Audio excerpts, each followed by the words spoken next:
అని అందుకే కూతురు జీవితాన్ని తనే నాశనం చేయాలని చూస్తున్నాడు అని అనడంతో, అంటే నీ ఉద్దేశం ఏంటి?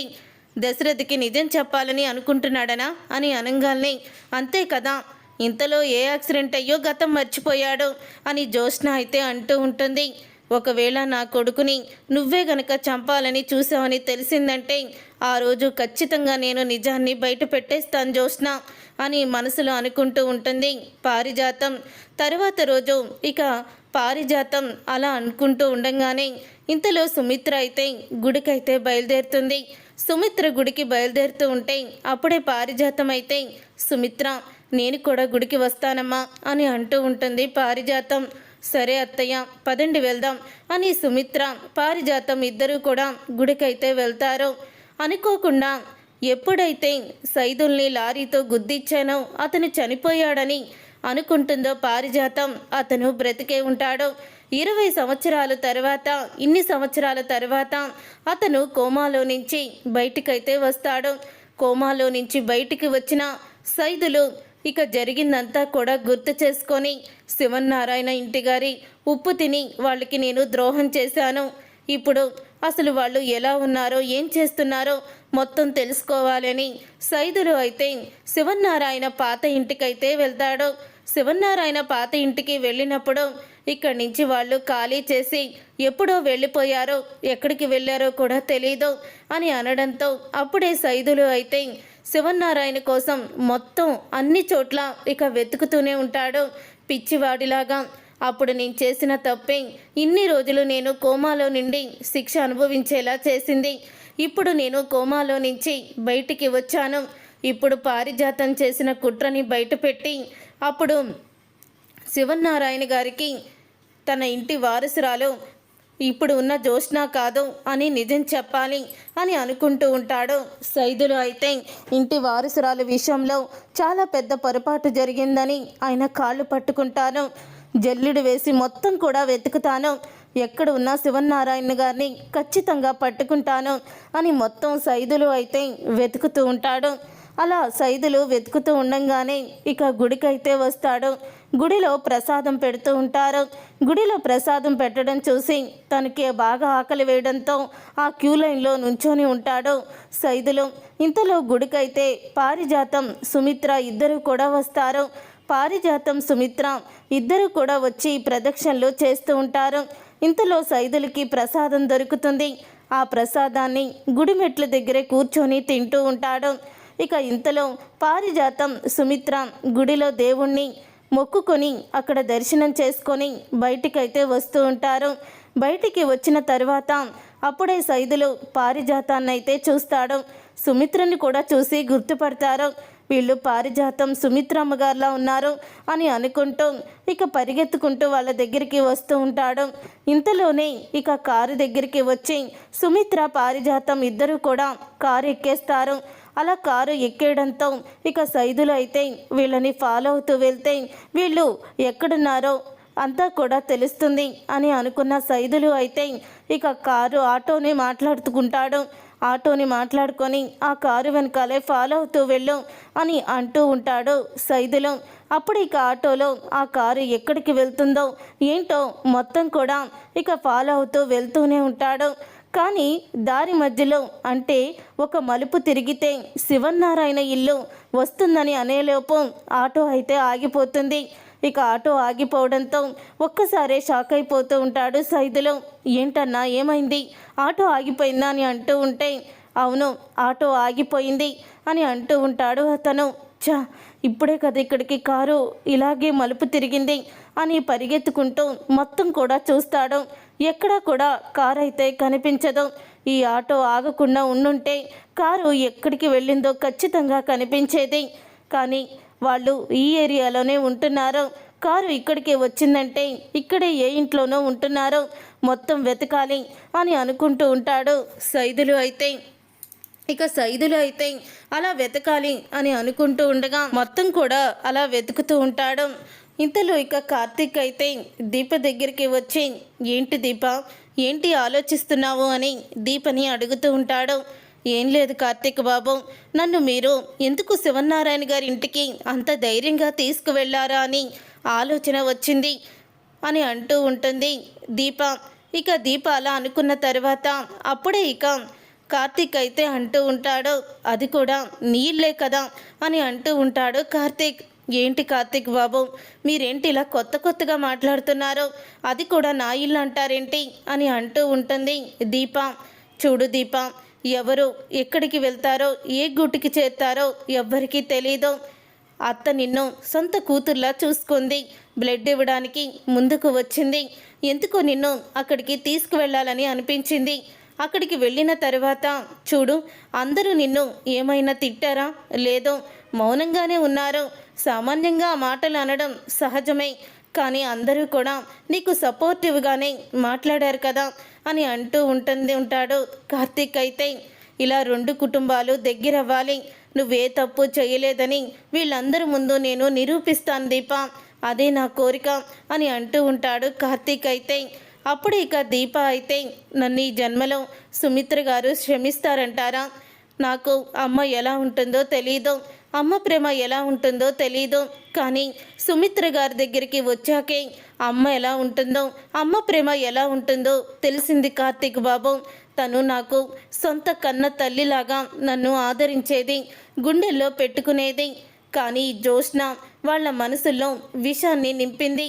నా పట్ల వాళ్ళకి అబద్ధం చేసుకునేలాగా తప్పుడు ప్రచారం చేసి నన్ను అక్కడ తప్పు చేసినట్టు చూపించింది అని అంటూ ఉంటుంది దీప. అయితే అప్పుడు ఇక కార్తీక్ మనసులో అనుకుంటూ ఉంటాడు, తల్లిలాగా నిన్ను చూడడం ఏంటి దీప, మా అత్త నీకు కన్న తల్లి, నువ్వు నా మరదలివి దీప, నిజంగా దేవుడు చాలా గొప్పవాడు అని అంటూ ఉంటాడు కార్తీక్. అయితే మనసులో అనుకుంటూ ఉంటాడు.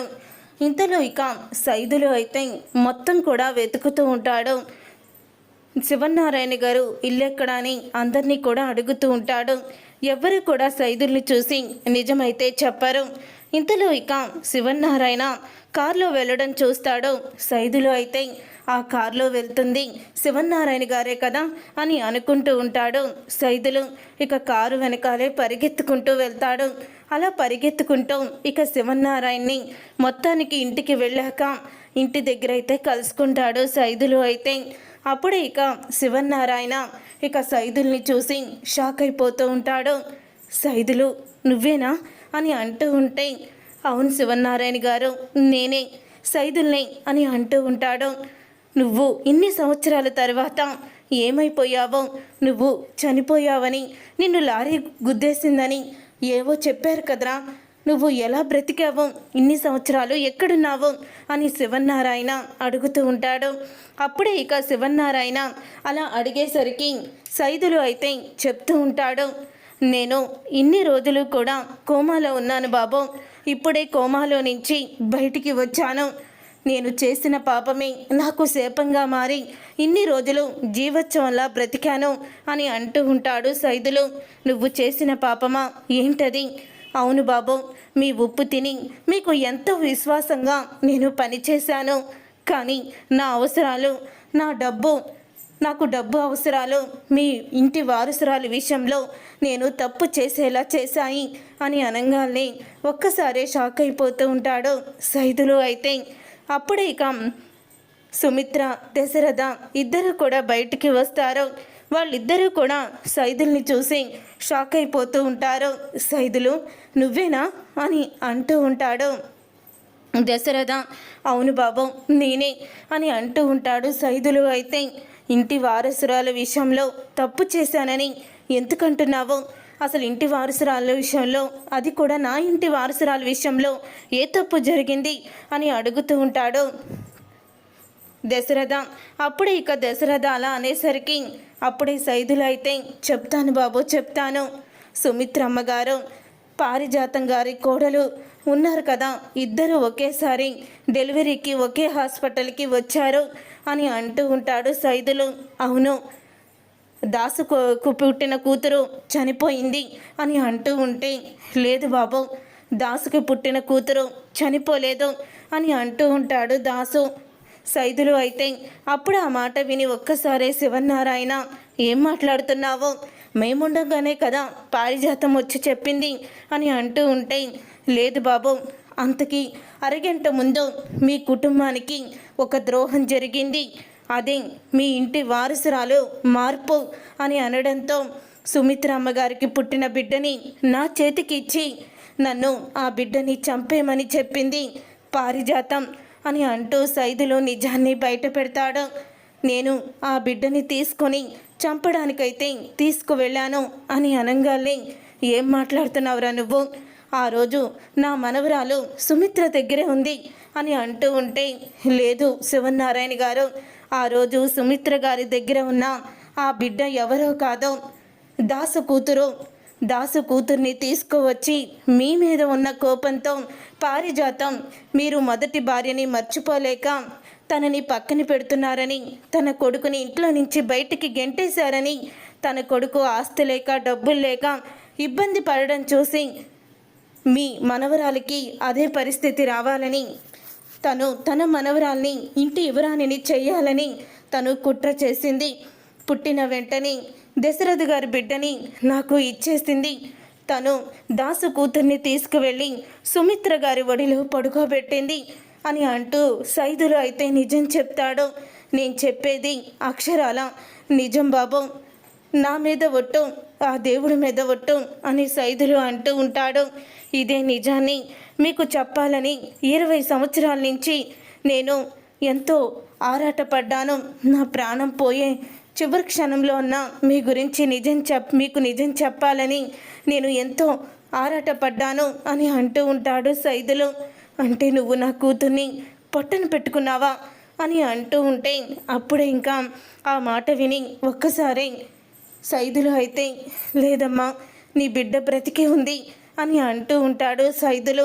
అది విని సుమిత్ర, దశరథ, శివనారాయణ ఎంతో ఆనందపడుతూ ఉంటారు. ఏంటి, మా కూతురు బ్రతికే ఉందా, తను ఎక్కడుంది అని అడుగుతూ ఉంటాడు దశరథ. మీ కూతురు ఎక్కడుందో తెలీదు, కానీ ఆ రోజు నేను మీ కూతుర్ని బస్టాండ్లోనే వదిలేశాను. తర్వాత తనని ఎవరో ఒక అతను తీసుకువెళ్ళడం మాత్రం నాకు తెలుసు. ఇంతలో నన్ను లారీ వచ్చి కొట్టేసింది. ఆ లారీ వల్ల నాకు తలకి దెబ్బ తగిలి ఇన్ని రోజులు కోమాలోనూ ఉన్నాను. పారిజాతం గారు నా చేత మీకు ఇంత ద్రోహాన్ని చేయించారు. తన మనవరాలని ఇంటి మహారాణిని చేసి అంత ఆస్తిని కూడా కొట్టేయాలని ఆమె ప్లాన్ చేసింది అని అంటూ నిజాన్ని బయట పెడతాడు సైదులు. అయితే అప్పుడే ఇక పారిజాతం, జ్యోత్స్న కార్లు అయితే వస్తారు. వచ్చిన తర్వాత గ్రాని, ఎవరతను, అతని ముఖం కనిపించటం లేదు, వెనక చేర్చి ఉన్నారు. తాత, అమ్మ, మమ్మీ, డాడీ అందరూ బయటే నుంచున్నారేంటి, అసలు ఎవరైనా అని అనుకుంటూ ఉంటుంది జ్యోత్స్న. పద వెళ్ళి చూద్దాం అని పారిజాతం, జ్యోత్స్న ఇద్దరు కూడా వస్తూ ఉంటారు.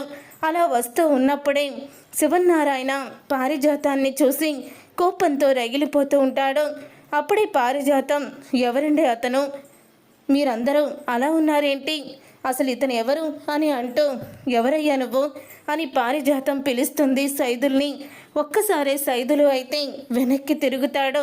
వెనక్కి తిరిగిన సైదుల్ని చూసి పారిజాతం షాక్ అయిపోతూ ఉంటుంది. నువ్వు సైదులు గాడు కదా అని అంటూ ఉంటే, అవునమ్మా, నేను సైదులు గాడిని. ఆ రోజు ఇంటి వారసురాల్ని చంపేమని నా చేతిలో పెట్టారే ఆ సైదుల్ని. నేను చనిపోలేదు, ఇన్ని రోజులు కోమాలో ఉన్నాను అని అంటూ ఉంటాడు సైదులు. అప్పుడు ఇక పారిజాతం శివనారాయణ వైపు ఆశ్చర్యంగా చూస్తూ ఉంటుంది. ఇక జ్యోత్స్న అయితే, ఏంటి గ్రాని ఇదంతా, అసలు ఎవరితను, ఇతనేంటి, మీరు ఆ రోజు బిడ్డని ఇస్తే చంపేమని చెప్పారు కదా సైదులు అంటున్నాడు అని అంటూ ఉంటుంది జ్యోత్స్న. అప్పుడే ఇక శివనారాయణ అయితే, నేను చెప్తాను జ్యోత్స్న, నేను చెప్తాను, మీ గ్రాని చాలా తెలివిగా ప్రవర్తించింది. నా ఇంటి వారసురాల్ని మాయం చేసి కొడుకు కూతురైన నిన్ను తీసుకువచ్చి ఈ ఇంటికి మహారాణిని చెయ్యాలనుకుంది అని శివనారాయణ అంటూ ఉంటాడు. అప్పుడే జ్యోత్స్న ఒక్కసారే షాక్ అయిపోతూ ఉంటుంది. అంటే మా ముగ్గురికి నిజం తెలిసేమో అనుకున్నాను, చనిపోయాడనుకున్నా ఆ సైదులు ఇతనే అన్నమాట. ఇతను కోమాలోకి వెళ్ళి ఇన్ని సంవత్సరాల తర్వాత తిరిగి వచ్చాడా, ఇన్ని సంవత్సరాల తర్వాత ఇతను తిరిగి వచ్చి ఇప్పుడు నిజాన్ని బయట పెట్టాడు. ఇప్పుడు ఏం చేయాలి అని ఆలోచిస్తూ ఉంటుంది జ్యోత్స్న. అలా ఆలోచిస్తూ ఉన్న జ్యోత్స్నతో అంటూ ఉంటాడు సైదులు. అయితే నువ్వు దాసు కూతురివి, దశరథ కూతురివి కాదు అని అంటూ ఉంటే, రే పిచ్చోడా, పిచ్చి వాగుడంతా కూడా వాగుతున్నావేంటి అని అంటూ పారిజాతం సైదుల్ని కొట్టబోతూ ఉంటే శివనారాయణ పారిజాతం చంప పగలగొడతాడు. పారిజాతం చంప పగలగొట్టి, నువ్వే నా కుటుంబానికి ద్రోహం చెయ్యాలనుకున్నావు. అసలు ఏమీ లేని నిన్ను నా పిల్లల కోసం నేను పెళ్లి చేసుకొని నా భార్య స్థానాన్ని ఇచ్చాను. కానీ నువ్వు నా కుటుంబానికి ఇంత ద్రోహం చేస్తావని అనుకోలేదు. నా వారసురాల్ని మాయం చేసి నీ కొడుకు కూతుర్ని తీసుకువచ్చి ఈ ఇంటి మహారాణిని చేయాలని చూస్తావా అని అంటూ చాలా కోపంతో రగిలిపోతూ ఉంటాడు శివనారాయణ. అయితే ఇక శివనారాయణ అలా కోపంతో రగిలిపోతూ ఉండగా పారిజాతం శివనారాయణ కాళ్ళ మీద పడుతుంది. ఆ రోజు కళ్ళు మూసుకుపోయి, నేను చేసింది తప్పే, కానీ నేను మాత్రం ద్రోహం చేయాలని నేను అనుకోలేదు, నన్ను క్షమించండి అని అంటూ ఉంటుంది పారిజాతం. అప్పుడే పారిజాతం అన్న మాటకి, నీవు చేసిన తప్పుకి ఈ జన్మలో నీకు క్షమాభిక్ష లేదు, నీ మనవరాల్ని తీసుకొని వెంటనే ఇక్కడి నుంచి వెళ్ళిపో అని అంటూ ఉంటాడు శివనారాయణ.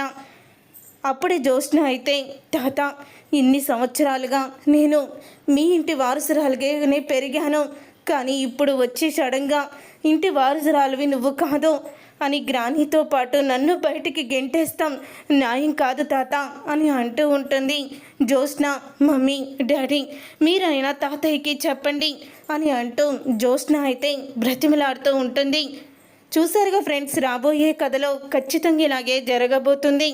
మరి జ్యోత్స్నాని చూసి మనసు కరిగి ఇన్ని రోజులు కూతురుగా పెంచుకున్నందుకు తన మీద ఉన్న ప్రేమని చంపుకోలేక వాళ్ళు ఇంట్లోనే పారిజాతాన్ని జ్యోత్స్నాని ఉండనిస్తారా, లేకపోతే బయటికి గెంటేస్తారా అనేది రాబోయే కథలో తెలుసుకుందాం. ఈ వీడియో మీకు నచ్చితే తప్పకుండా లైక్ చేసి ఛానల్ని సబ్స్క్రైబ్ చేసుకొని పక్కనే ఉన్న ఆల్ అని క్లిక్ చేయండి. అప్పుడే మేము పెట్టే ప్రతి వీడియో మిస్ కాకుండా చూసేవచ్చు.